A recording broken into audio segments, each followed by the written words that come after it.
हुजूर मुहद्दिस आजम हिंद एक महफिल ની અંદર ગાલિબન કાનપુર માં તકરીર માટે ગયા અને તકરીર કરતા હતા કે તકરીરના દોરાન એક આદમી ઊભો થઈ અને આપની તરફ દોડતા દોડતા આવ્યો છે અને આપના તરફ આવી અને અચાનક ઊભો રહી ગયો, ના હલે છે ન ચલે છે।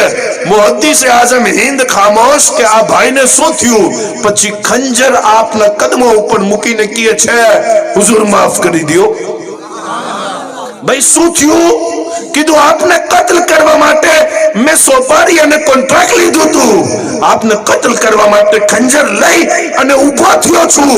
बस स्टेज पासे आवतो तो एवडो मोटो सावज जोयो छे के मारे मने मोढानी अंदर दबावी अने खत्म करी देशे। पछी मैं विचार्યું કે હું સરકારને શું ખત્મ કરું, હું પોતે ખત્મ થવા ઉપર આવી ગયો છું। હે મારી જાન બચાવવી જરૂરી